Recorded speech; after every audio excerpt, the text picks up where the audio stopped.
run one company and that's grown into 4.5 million this year. It's a pretty big shame that we're marketing ourselves as a window cleaning company when in reality this is actually a massive value for the homeowner. And from there we said, if we're doing a disservice to our brand, why don't we just advertise and then people know whatever they need. They're not just getting jack of all trades, they're getting really specialized techs on their house. What's going on, guys? I'm joined today by Dan Givon. He's based out of Toronto. He's crushing it. He's the owner of Shine Windows, and they're absolutely killing it. So I'm super excited to dive into it with you today, Dan. Thanks for having me, Michael. Yeah, of course. So for starters, before we dive into it, can you just give us some context as to what businesses you're a part of and kind of like the sizes of those businesses? Yeah, so I run one company with kind of two faces. So half of it is Shine Windows and Eaves Cleaning, and then the other half is what we call the Deck People, which is our painting and staining division. So it's all one company, but from a marketing standpoint, we have specialized teams. So we'd rather the customers feel like they're getting the specific service that they hired for, as opposed to just one guy who kind of just does it all. And we started that about 6 years ago. Each service is about 50-50. So on the cleaning side, we also do pressure washing, polymeric sand, gutter guards, things of that nature. And that's grown into what'll probably be about 4.5 million this year, and looking to just like continuously scale it and take it as far as we can take it. Awesome. And that 4.5 million, that's for the entire business with both kind of like umbrellas, or is that just for the washing side of things? I would say that's about it's about both umbrellas. So we're almost entirely 50-50 on either side. So half the business is cleaning, and then the other half of the business is staining and painting. Got it. Okay. Cool. So for starters, what I want to dive into, because I checked out your website and noticed this as well, is you guys do have the two divisions, but it's really under one company. So I guess what was the intention behind doing that? So originally we just started as Shine, and then we were also doing all of this other work, but it was maybe like 10% of the whole business. And then what we realized was that there's very few trades that really just specialize at being really good at one thing. And that's a big problem for homeowners because they're afraid that they might hire the window cleaner who's going to paint their house and do a horrible job because he wants the work, but he's not a professional painter. And it was funny because we were actually offering a very niche staining service with products that never peel. And we were painting houses to a level that was far beyond what most painters of 30 or 40 years experience were doing. And we thought, it's a pretty big shame that we're marketing ourselves as a window cleaning company and this is like a side hustle, when in reality, this is actually a massive value for the homeowner. And so what happened was, rather than just having all of our technicians doing all kinds of different services, we took the best ones from cleaning and then we slowly taught them more and more skills, and then they became specialized at what they did. And from there we said, we're doing a disservice to our brand. Why don't we just separate them from a marketing standpoint, and we'll call it the Deck People, we'll advertise the Deck People, we'll advertise Shine Windows, and then people know whatever they need. They're not just getting jack of all trades, they're getting really specialized techs on their house. Got it. Okay. That makes a lot of sense. So from the marketing standpoint, you guys are separating the businesses. So to what extent exactly? Does that mean like social media separate, website separate, Google My Business? Can you kind of share that? Yeah, for sure. So both websites link to each other, but for all intents and purposes, they are two separate websites and they're two different Google business pages. From a social media standpoint, they are two different pages, and that's a nightmare to manage two pages at once, let alone one. So for now, we're really just building up the Deck People one because it's more aesthetically pleasing. You can really show better before and after shots, and later the goal is to focus more on Shine. I definitely wouldn't recommend it to people who are not really seasoned business owners who understand the mechanics of their business to just go ahead and do that. It's something that did involve a lot more thoughtfulness and work behind the scenes and kind of making sure everything looked good and was appropriate. But now that we've done it, I'm very pleased that we did it because I think it paid massive dividends. For sure. Something that you guys do that I think is a really good strategy for anyone that is in this scenario where it makes sense to have, obviously the one business, but separate umbrellas and then having separate social medias, is with your posts, you guys are just inviting each other as collaborators. So it's going to the followers on both pages and thus probably driving traffic to each other, right? 100%. So right now, like what I have a friend who called me the other day, and he has a podcast, and he said, hey, I have twice as many followers as you. Let's have a friendly bet to see if you can pass me this year. And I told him, I said, that's not fair to you, because I actually just started running ads, and what I found was that if you're running ads, you're gaining like 20, 30 followers a day just because Instagram is showing your content to so many people. And so what might have taken us the last 6 months to get 1,000 followers organically, I know that we're getting like 100 followers every 4 or 5 days now just from running the ads. So having the other company, so Shine as a collaborator on the Deck People, helps with that, obviously, because you're getting a lot of exposure, and people are finding out about your accounts, and if they're interested, they'll follow both. 100%. Are you running ads like directly for engagements, like getting followers, or is it for like a lead form and indirectly you're getting people that are following you as a result? Yeah, it's definitely the second one. So the biggest mistake I made when we started making content was I was just making content that I thought I would want to see. So I was making all these cool videos that took a long time to edit. They didn't necessarily all have this, deeper purpose in line, and they weren't really performing well. And after about 4 months of spending a whole bunch of money on a videographer, editing everything, and just wondering like, why am I not getting any results from this? I said, you know what? The whole reason that I got into this was to make money. So forget the views, forget what I think looks good. Like, all we need to do is make videos that hit and actually give us an ROI. And so what I started doing was just thinking about what videos will get views and what videos will engage people, and then I just need to spend time on ads.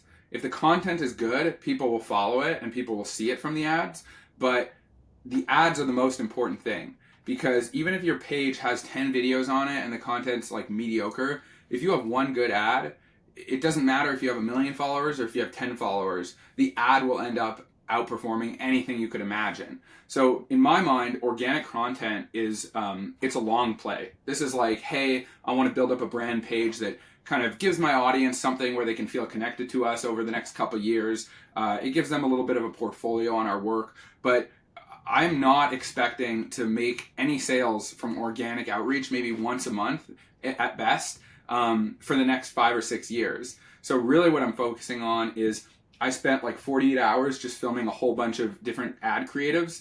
And then we tested them with like, I don't know, I think we spent $20 a day across all of these ads. And then one ad ended up outperforming every single other one. And so Facebook automatically redistributes your budget to the ads that it thinks are performing the best.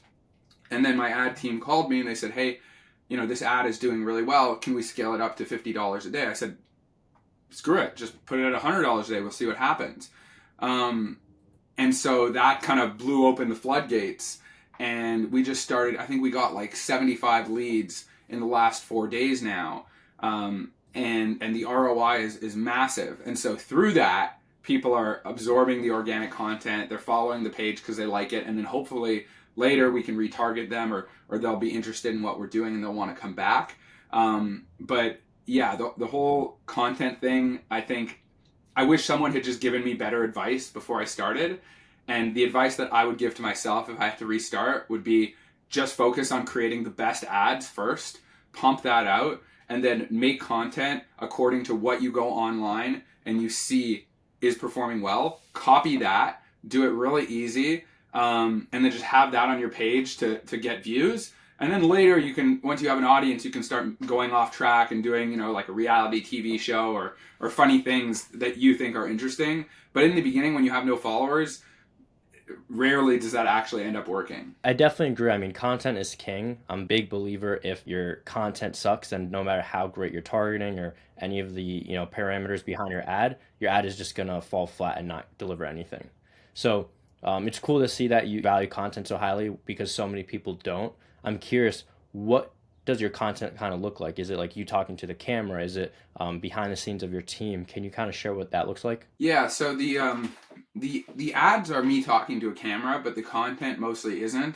What I realized was that I didn't have the time or the budget to have a camera crew following me or my team around all day. And so what I did was, I gave all my managers a mandate, and I said, I don't care if it's good or bad, every single day, almost every day, as long as you remember to do it, take a selfie video of yourself just saying something that you're thinking about what we do. It could be describing why we do certain things a certain way. It could be something you found interesting. It could be something you struggled with it today. But really just like send us a new video every day. And so what I did was I had 3 people sending a video that they would take every single day to my video editor, and then he would chop it up.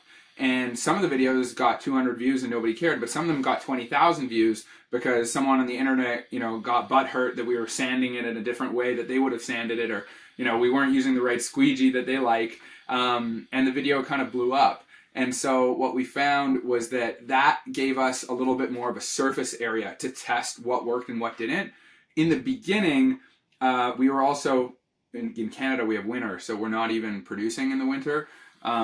But in the summer, I would send my videographer to like big jobs that we were doing, and he would film those, and a lot of the before and afters there did well. So it's kind of a mix of before and afters, some ASMR, satisfying stuff. Might be like behind the scenes where you're seeing me coaching a worker and then talking to the camera about, hey, this is how I train my guys and how you can get the most out of training your people. And so, I don't know, I guess I'm still not 100% on who exactly my audience is, because part of me is, I started this to make content for my clients so that, they would hire us. But once I really went down the rabbit hole, I realized that, for the same reason that your business exists, every trade business owner needs help. Like, most trades do not understand how to run a business. And so because I feel like I figured that out, I wanted to use this platform as an opportunity to actually help others figure out how to run their businesses better. So it's a little bit of, business advice and behind the scenes on the business, and then a little bit of, here's what we're doing and here's shots of our jobs, and hopefully there's something for everyone there. For sure.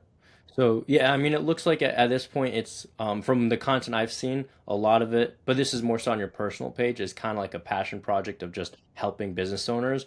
But when it comes to the business side of things, it's still you guys talking to the camera behind the scenes, but focused on the services itself, right? Yeah, we really like to explain what we're doing, because it's, it's one thing to deliver a service, and you see a lot of, like, the number one complaint that I see from trade business owners on the Facebook groups or Reddit is that they're doing what they think is the best quality work and they're better than everyone else, but they're so frustrated that other guys who are cheaper than them are undercutting their prices, and clients are going to them. And so instead of actually asking themselves, why is it that customers don't see my value, they're just banging their head against the wall, complaining that the world is the way it is. Whereas my philosophy is, people don't know what you do unless you tell them what you do. So, for example, you have 2 window cleaners side by side.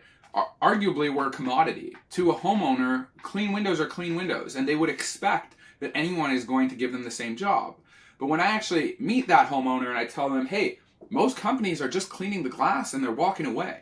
And, they're not double checking things. They're not asking you if you're happy at the end. They just leave and they send you a bill. And so a lot of the time, you're waiting for them to show up and they're late and they don't tell you. The service isn't what it needs to be. So when I go in there for the estimate, I'm actually explaining, hey, we're going to open your windows. We're going to put towels down so we don't drip any water. We're going to clean all your tracks. We're going to wash your screens. We're going to do all the frames. When we're done, we're going to do a walk around, make sure you're happy. And then you're going to pay us. We're not just going to send you a bill and then you have to call us back and complain that we missed something.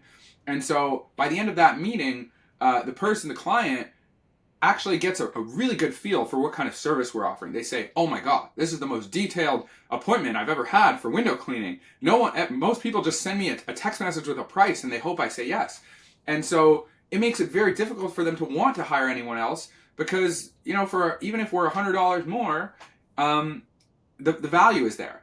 And I think that's the key thing that's missing, which I really want to show on our social media pages, which is, look at all of the tons and tons of work that we put in behind the scenes, quality control systems, managers, equipment, that goes into making sure that you get a good job, so we're not just showing up with like a bucket and a mop and saying, hey, we're here to clean your house today. Yeah, that's all really great feedback. And you're right. I mean, it's not rocket science on how to differentiate yourself from your competitors, because your competitors, they're hiding behind a logo, probably a pretty cheap logo. They're not going out building their personal brand, showing people there's a real face behind the business. They're just hiding behind a logo. So if you can get your face out there, show like there's a face behind the brand, show you're personable. People like to buy from people. So if you're able to get yourself out there and show them that you guys have solidified processes, you're not just making stuff up on the spot, but you have a set procedure behind everything you guys do, you look way more professional and just more likable. People are going to want to work with you for you. So that is all really great feedback. 100%. Awesome. So your strategy then is being very, with your content, being very personable, kind of like storytelling and being very transparent around your processes and everything behind the business. From that, you're generating leads, but you're also getting followers who are following along with your content. And through your organic posts, I mean, that's technically remarketing to them. So you're able to nurture them that way. I guess, does that mean like Facebook and Instagram ads is one of the biggest drivers for marketing for you right now? Like the way that this conversation has been going, it sounds like we're this like big, social media entity. But in reality, it's such a tiny part of our business right now. Like we, believe it or not, up until this year, everything we've done has been organic. So it's all been knocking on doors. And I know a lot of tradespeople hate knocking on doors, but I can tell you, if you're starting out and you want to grow your business, the number one way to get sales with zero skills is door knocking. You don't have a budget, you don't have skills, go knock on doors and talk to people. If you're in front of someone's house and you talk to them and they see that you're a good person and that you're honest and you seem like you're somewhat intelligent, they're going to want to give you a shot. So that was how I started. That was basically, to get to our first million was entirely me out in snowstorms knocking on doors in 2 years. After that was lawn signs. So lawn signs, I didn't get so many sales from people seeing the signs and calling, but it was all, you want to achieve omnipresence, right? So I would go knock on doors, and then every time someone hired me, I'd put up a sign, and then I'd ask them if I could leave the sign up. And so you would go through a neighborhood when I'm just starting out, like nobody knows me, but I look like I'm the biggest company in Toronto because 5 people hired me in the winter. They all let me put a sign up, and nobody else has signs up in the winter. So you go down one street, you see 5 signs, you're like, oh my God, this guy must be huge. And so Google SEO ended up really picking up in the second and third year to the point where we were getting like 10 to 15 calls a day, just because we were feeding that SEO. We had someone on SEO, and we were getting 5-star reviews multiple times a day from people. So it saw that we were driving traffic and people were happy. We would always leave a flyer, and that flyer wasn't just like do you need your house cleaned or painted? It was really like my little bio, a story about me, a photo of my face, so that they could see this wasn't just some random company. This was actually a person that was coming to them. And so that was our entire marketing strategy for the first few years. And now about 40% of our revenue every year comes from previous clients. So a lot of our services aren't repeatable, but I would say about probably 60% of our cleaning jobs will come back every year, which we're always trying to get up higher. And then beyond that, now there's obviously like referrals and Facebook groups, but those are all like 1% things. And at the end of last year, I realized we're really gonna have a problem as we try to scale if we don't figure out advertising, because advertising is a lever, at least paid advertising is a lever you can pull. You can say, I'm gonna spend X and I'm gonna make 5 or 6 times whatever I end up spending. And the only deciding factor in terms of how much you're going to make back is how much you spend. But right now, I have to hire a salesperson. I have to train them. I have to get them going door to door. I have to spend weeks with them. What if people aren't home? So there's a lot of operational drag that makes it difficult to go and do those things. You can only send out so many flyers, put up so many signs, and you'll get a few more calls. But if you want to go and book another $1 million in 3 weeks, you can't do that with people. You have to do that online.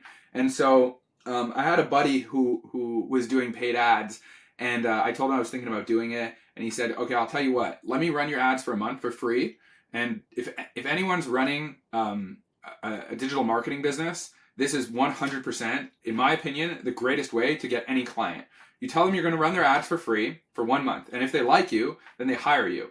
They pay for all the ad spend, and all you have to do is monitor the ads. If they aren't doing anything at the moment, they have no one else, all you have to do is make them money. And if you're able to do that, then why wouldn't they hire you after that? And if they do have another agency, then just outperform the other agency and show that you're actually worthwhile. And so that's what they did. And after the first month, I made like a 17 times return on my ad spend. I spent like a couple $1,000s. And like I said, filmed like 20 videos. That was the number one piece of advice they gave me. They said, if you want to get into paid ads, the biggest mistake people make is they don't make enough creatives. They run 2 ads and then they hope that it's going to work out and they waste a bunch of money. If you make 20 different versions of videos and then you make turn that 20 into 40 by adding music to all of them and then having one version with music, one version without music, and then maybe you have a third version with captions. These are very simple edits to make that you can do on your phone, or you can hire someone for very little money to do, and you'll turn 40 videos into 120 videos. And so you would be shocked. Like sometimes the video, same exact video with music in the background, will do 20% better than the video without music in the background.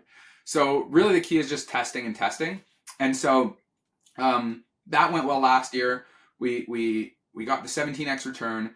And then this year we just started up last month in terms of paid ads again. And I said, all right, I really need to make sure I can scale this thing. Like I want to know that I didn't just get lucky. Like I need to know that this is repeatable. And so we started up again, and now it's blowing up. And so I would say it's a small part of what we're selling. It's a small part of our revenue, but I think in the future it's going to end up being probably like more than half, I imagine, of our sales will come from that. Absolutely. Yeah, so that is definitely a lot to unpack. But for starters, just your feedback when it comes to split testing, just having tons of variations of different videos, that is huge. And a lot of people don't do that. They'll run 1, 2 Facebook ads, and then if it doesn't work, then they think it just Facebook ads doesn't work and they point the finger. But in reality, they might have an amazing video, but like you're right, maybe they needed some music or they needed some captions or something to make it more engaging. So by testing every variation you can possibly think of, you're probably going to get a few that don't do too great, some that do pretty well, and then like an absolute winner that crushes it.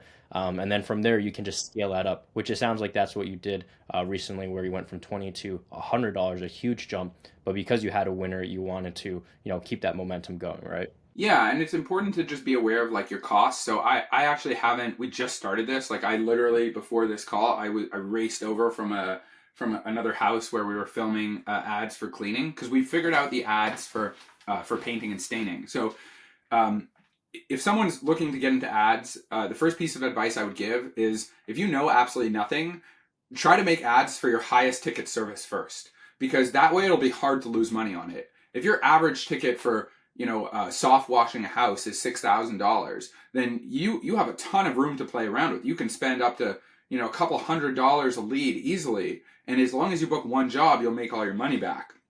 And so that's what I did. That's why I did it for painting. And then through that process, I was able to learn by making mistakes of, was my hook not good enough? Was my call to action not good? Was my video too long? Did I not talk fast enough? Was I not engaging? And then I could look at the metrics, and it looks really complicated, but once you really dive into it, there's only a couple of numbers that matters. Like what's your cost per lead? What's your conversion rate?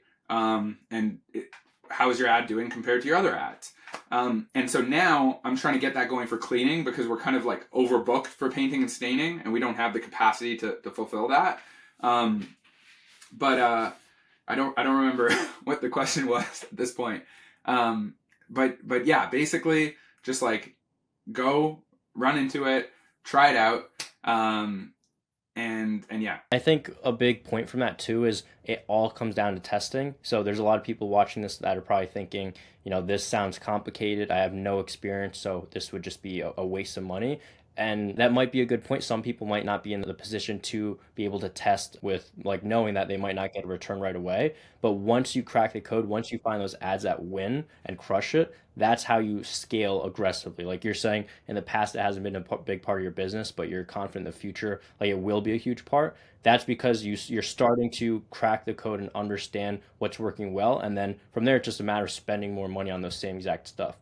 So for those people that are watching this, I think exactly what you mentioned, like kind of how you went through your process of starting off just door knocking, eventually you did yard signs and started getting more and more complicated with your marketing strategy. Anyone can replicate that. Like anyone can go out and do door knocking and speak with customers and get better at sales. And anyone can do yard signs and get their first bit of experience when it comes to marketing, and then doing flyers and getting more and more complicated with things. And eventually they'll get to the point, or the goal is to get to the point where, they're being able to take videos of themselves, do Facebook ads, do these more complicated stuff. But it took you 6 years to get to this point. So the people watching this are probably wanting to get in like next 6 months, it's not going to happen. But as long as you're consistent like you were, it could happen. To be honest, like I'm really happy with the fact that it took me so long to get there. And we get I used to get made fun of a lot because all the professional window cleaners, everybody swears by using a water fed pole, which is basically like a filtered water Mhm. system that lets you clean windows from the ground. You barely have to climb a ladder. It's easier to do a good job.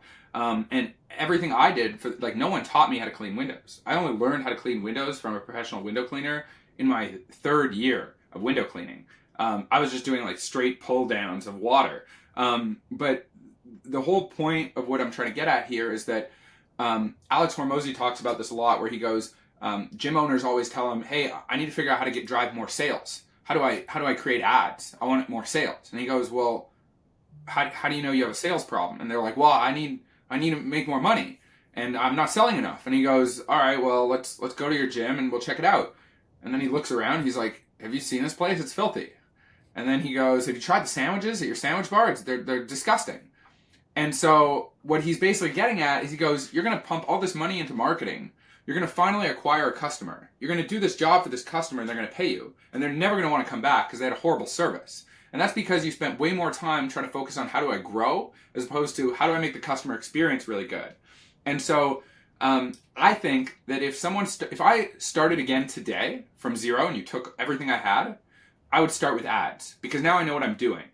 But if someone else came to me and said, "Hey, I want to figure out ads. I'm just starting out and I want to sell 100 grand in work this year," I would say, "Forget that. You have no business doing 100 grand in work because you're going to get so focused on how do I deal with the operational headache of running $100,000 worth of crews and that you're not even going to be aware of the quality that you're delivering to clients. And then no one's going to want to come back to you. And now you're filling up a gas canister with a bunch of holes in it.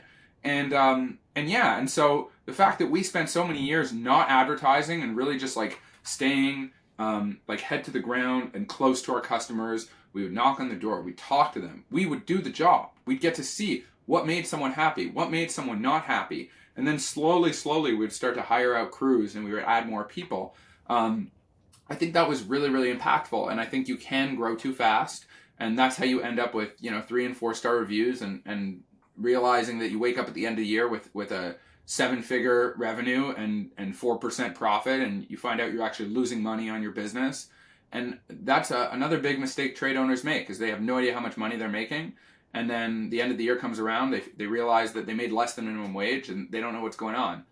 100%. And even people that initially, let's say they're doing low 6 figures and they are going out in the jobs, their quality is really great. As they scale up, they start to lose sight of the quality of their work. They're bringing on new crews, new employees, and kind of just trusting that they're doing great work, but not actually verifying.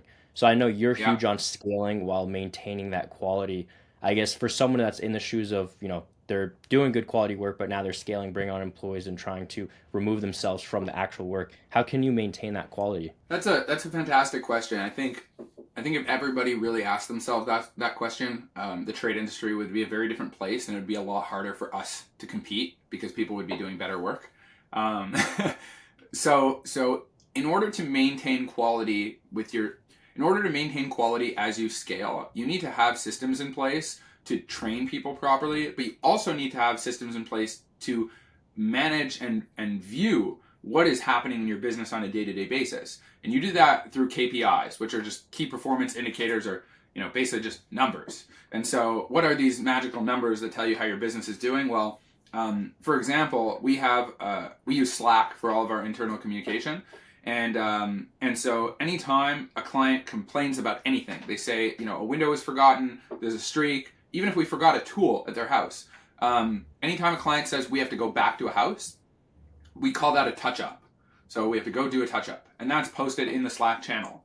And so we track every single time a team has a touch up on a spreadsheet. And then I'm able to see overall how many times each team is responsible for us wasting that time having to go back to a job, and we can assume that a client's less happy now because things didn't go perfectly.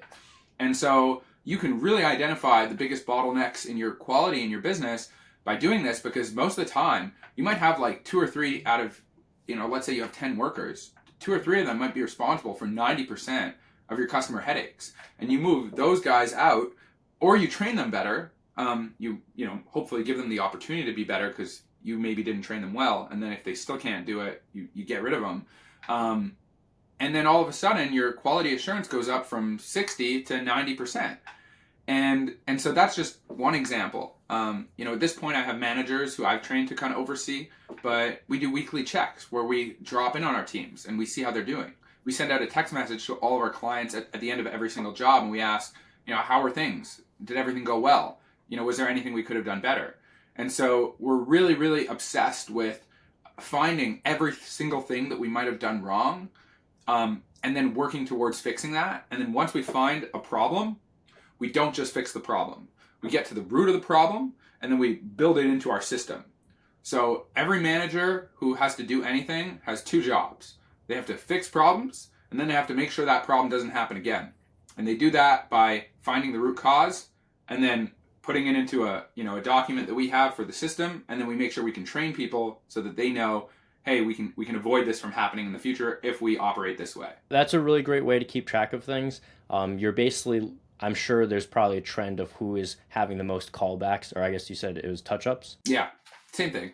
So you're basically looking for a trend, who is getting the most callbacks, who is, thus probably producing the least quality work, and you're either training them up better or cutting that bottom percentile of performers and bringing on new people, and you're just doing that on a weekly basis. Yeah, we also look at efficiency. So we know how long each crew is scheduled for a day. We'll say, hey, this team is supposed to do 9 hours of work today. If that team doesn't finish, or they go over budget and it takes them 11 hours to do that job, then we know that team, is taking longer than they should. They're slow. And so we track that on a long basis, and we might go, hey, this team has a 1.2% efficiency. So not 1.2%, 1.2x. So they're finishing all of their jobs on average 20% ahead of time. But this team is going over budget by 50%. We're actually losing money on their jobs. So now we have to either decide, let's parachute in, let's see if we didn't train them properly and it's our fault that they're slow, or is it a personnel issue and their personality is just not someone who wants to move that fast, or maybe they just can't get the hang of it and they're better off in another job. And so we try to catch that as quickly as possible, so that we don't wake up 6 months later and find out that we're behind. For anyone that actually wants to take action on this, so to keep it simple, you're essentially seeing how much work is projected and then how much work actually ends up being completed, how many hours it's actually taking, whether it's above or below budget. Now, in terms of implementation, how are you actually going about this? Is it as simple as a spreadsheet, or are you using some type of platform to manage this? Yeah, so I know most people who are running businesses that are small trade businesses are using Jobber, House Call Pro. That most people are probably in one of those two categories. Up until now, we actually haven't used any of those softwares because none of them were robust enough for what we've been trying to do. So we actually just signed a deal with Salesforce, so we're building our own custom thing to make this a lot easier. But when you're starting out and you don't have that many employees, or it's just you and 3 guys, you don't need all this fancy stuff. I would literally just make an Excel spreadsheet. And then every time you need to put all your workers' names, and every time they need to go back to a job, you just put a little number next to it, 1, 2, 3, 4. And we've gone a bit deeper in terms of tracking what the reason is. So we'll be okay, this year 14% of our jobs had some sort of touch-up. And then we'll break that down. We'll be 80% of our touch-ups were something got forgotten, we missed a window, or we left a streak. And 20% of our touch-ups, we forgot tools at the house. What a waste of time. We just forgot tools at the house. We lost money. We lost time going to get them. And so then we start to ask ourselves, how can we fix this? And then we'll go, all right, well, maybe we should have a checklist where before the team leaves the house, they need to go through their list. Do I have all of my equipment? And that might cut it down from 20 to 5%. So I would say start off with an Excel sheet and just track it manually. If you only have a few employees, it should be very straightforward. I think you can also, with a lot of these softwares, just have an automated text that goes out. I have my office do it, where we just text the client, hey, thanks for hiring us. We just finished your job. Was everything good for you? Did you have any issues? And at the end of the day, if you're really talking to people and you're close to them, when you're small, you don't need all these KPIs and spreadsheets and softwares. You can literally just talk to your customers. If you have less than 500 customers a year, like it's not that hard to just shoot out a mass email and BCC everyone. One email, hey, we did your job over the last 14 days. How was it? And as long as you're asking, like, people are going to tell you. But if you don't ask, maybe 10% of the people that have an issue are actually going to tell you that they have an issue, because nobody wants to complain. So you have to make it easy for them. For sure. I know that's a really good point too, is not just tracking who is resulting in the callbacks, but what are the reasons. If you can be proactive, like you're probably going to notice a trend with that as well. If you can be proactive in avoiding that, then you're probably going to get significantly less callbacks just by being aware of what a callback will most likely be. 100%. Like, there are so many ways you can tackle it, and you can go deep dive into what each individual employee is doing. But at the end of the day, when you run payroll, like, let's assume, I don't know, would you say that most of your audience has less than 10 employees? Yeah, I think that's safe to say. Okay, cool. So let's say you have 10 employees. You run payroll at the end of the week. There's 10 names on this payroll sheet. So you know how many hours you paid out for each person. So if you're not doing performance pay and you're paying them by job, and you have flexible variable rate on your pay, all you have to do is like look at all the jobs you had and then count up the number of hours that each one was supposed to take. And then you'll have a 2-week period of like how many hours that person was supposed to work and then how many hours they actually worked. And then, within a couple hours on a Sunday, you can get this number. And I've automated this, so I can look at this, on a live sheet every week. But if you know someone's fast, maybe you don't have to track them at the beginning because it's a lot of work. And then maybe you go, I'm not sure about these guys. So for the first month, I'm going to track them. And then you kind of use those numbers to validate your intuition, your feelings. And then as opposed to just going, I like this guy, or I don't like him, or maybe he's slow, or maybe he's not, you just have a number on a sheet and you can measure it against that. And then as you start training him, you can track that improvement and you can see if he's actually getting better. And then as opposed to going up to, Ben on a Tuesday and say, Ben, you're moving really slow. I need you to move faster. And then Ben's like, I'm moving as fast as I can. You can just say, hey, Ben, last week you finished 20% longer than you were supposed to on these jobs. So, that's okay. Maybe you haven't been trained, so I'm going to work with you this week. And then next week you can say, hey, Ben, you lowered that number to 1.1. You got 10% faster. 10% faster at all your jobs. Like, keep it up. What did you do right? What did you learn that helped you? And then Ben will tell you, oh, boss, like when you showed me how to move that ladder, I felt way more comfortable on it. And now, honestly, I can move with ladders really quickly because I'm not afraid of them. And then, boom, light bulb. Now I know, if Ben had this problem, I probably have a dozen other workers who are going to have this problem in the future. So whatever I taught Ben about ladders, I'm going to add that to my system. And now when people start, I'm just going to train them on that day one. And now nobody's going to have that problem again. And so, we were talking about Alex Hormozy earlier, but he has a big saying that really speaks to me, which is there's no such thing as a magic silver bullet. It's about 1,000 golden BBs. And so it's about those little 1% tweaks that you make in every single day of your business. And if you can tweak 1% a day, after 100 days, you got twice as good of a business. And then that starts to compound. And all of a sudden you're on a rocket ship flying to the moon. But it really does take that like daily systems improvement. For sure. And no, I think that's a really good way to frame it, because people are probably watching this thinking, this is so much information. I don't know what to do with all this information. So if you can just focus on one small thing every single day, and you do that consistently every day, then in the course of a year, in the course of a few years, you're going to grow 4, 5, 10x your business. Yeah, if you're watching this right now and you're just wondering like, what the heck do I do? I don't know anything. No one's ever taught me anything. Like how do I grow? How do I move forward?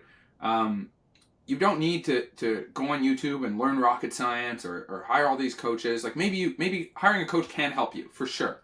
I have a lot of friends who are coaches that are amazing, and I know a lot of people who shouldn't be coaching, depending on what they're doing. But the point is you know what you need to do. You need to go to work and you need to make sure that the clients are happy. If you can do that, the rest will kind of figure itself out, as long as you keep working on the business and not in the business. And so what I mean by that is, from day one, my goal was, my dad was an entrepreneur. He worked 100 hours a week. He worked every single day. He came home at 9 p.m. He worked every weekend. And I just saw him slave away on his business, and I thought to myself, like, this is not the way to live. I do not want to have a business so that I can be employed on what's 2 jobs worth of hours. And so from day one, I said, I'm going to figure out how to do this window cleaning thing. And the moment I figure out how to clean a window properly, I'm going to hire someone else, and I'm going to work with them, and I'm going to show them how to do it. And then I'm going to hire someone else to work with them. And then I can move back, and now I can focus on running the whole business side of things. And I think that that's one of the biggest problems that trade business owners have, is they can't get off the tools. And I call it like the trade person's dilemma. So the trade person's dilemma is that if you're good at what you do and you're running a trade business, eventually, because you are good, you will become in demand. And then when you get in demand, you will become too busy, you'll become bogged down, and then your quality will inevitably plummet because your head's just going to be all over the place, and now you don't run a great business anymore. Whereas on the flip side, if you're really good at business and you know sales, you know how to grow, you can advertise, but you don't kind of keep your head to the ground and focus on the quality assurance and making sure you're doing great work, then you're going to grow quickly at first, but then nobody's going to want to hire you anymore because you've destroyed your reputation. And so it's about this fine balance between, I'm going to work on the tools as much as I need to, but I'm going to keep my head in the clouds above everything in order to make sure that, the business itself is running. And that's really what's important. For sure. And yeah, it sounds like what you guys did has had a very healthy mix of that. To scale to 4 million per year in 6 years I think that's pretty fast growth. But like you said, you didn't just go straight into paid advertising and scale up super quickly. At first, you were going out, you were door knocking, you were doing the jobs, getting the experience. And then when you had that experience, you started delegating. And over time is when you start to remove yourself from every single role. And at this point, it sounds like most of what you do is just manage people. Yeah, I would say most of my job, honestly, isn't even managing people anymore. Most of my job is doing the things that nobody else is going to do to drive the business forward. So this is kind of my ADHD dream, which is to sit down and just think about ideas and be like, all right, how are we going to, if we want to grow to $50 million one day, like door knocking isn't going to do that. So we should probably figure out advertising. I look around, there's no one around me that's going to go and just figure out advertising. So now I have to go and say, all right, I'm going to call up some agencies, I'm going to talk to some friends, I'm going to see what they do. So that's most of my day. And then doing I would say the other half of my week is doing extremely high ticket sales. So going to the biggest estimates, just driving that forward. And right now I need to build out a sales team. But yeah, I'm very, very fortunate, very blessed that I have amazing people and friends that I run the business with that kind of oversee the day-to-day operations. And I would say as well, this wasn't an overnight success, because before I started this business, I did something called student painting. I don't know if you ever heard of them. Yeah. But I was basically, there's companies across North America that will teach university students how to paint houses and run a little franchise of their business while they're in school. And so I went to business school, and then I realized that no one actually teaches you how to run a business there. And so I joined this student painting franchise, and they were like, we're going to show you how to run a business, and you're going to paint houses. And I said, I have no idea how to paint houses. I've never even used a drill in my life. And they said, well, we have a system, and it works, and we do it every year, and we teach kids who know nothing how to run a business, and they paint houses. And so the best thing that they gave me was they really gave me a system to understand, all a business is it's a system of making money. It's a formula for, find a client, book the job, do the job, make money, and everything else in between. And so by doing that for 4 years and then teaching other people how to run businesses for them, I realized I could do this on my own, and I think I can grow it to be something amazing. And so that was when the 6 years started, after 4 years of doing that. So really, I'm about a decade deep at this point. That's awesome. I've never heard of that before, but it actually sounds like a really good program. I wish I had something like that when I went to school, but instead I was kind of just doing everything on my own. And even that, for people listening, is fine. Is that if you're learning on your own, you don't have that guidance, there's tons of free resources online, but at the end of the day, hands-on experience is where you're going to learn the most. So like you said, keep it simple, go out, speak with people, get customers, do the work, learn the work. It's not going to happen overnight, but with time, things compound. So for anyone watching this video, if you follow the stuff we talked about today, if you keep it simple and you do stay consistent, I think that's the biggest thing, is maintaining quality while being consistent with it, then you can build a 7-figure business like Dan did. Yeah. Awesome. Well, with that being said, I know we're kind of at the end here. So for anyone that wants to learn a bit more about you and what you're doing, where could they find you online? Yeah, so primarily Instagram, I would say, but our company pages are on TikTok, LinkedIn, YouTube Shorts, Facebook as well. So on Instagram, my profile is Dan's Views, so my name with an S, and then Views, Views. And then our Instagram page that we're really pumping content on now is The Deck People Toronto. But if you follow my page, you'll see the tags to both. And then Shine Window Cleaning is our cleaning page. And yeah, if you shoot me a message or a DM if you have any questions, I'd be happy to help. Awesome. Well, this was super valuable. So again, I really appreciate you hopping on. And I hope everyone listening today got value. Yeah, thanks for having me, Michael. It was great chat.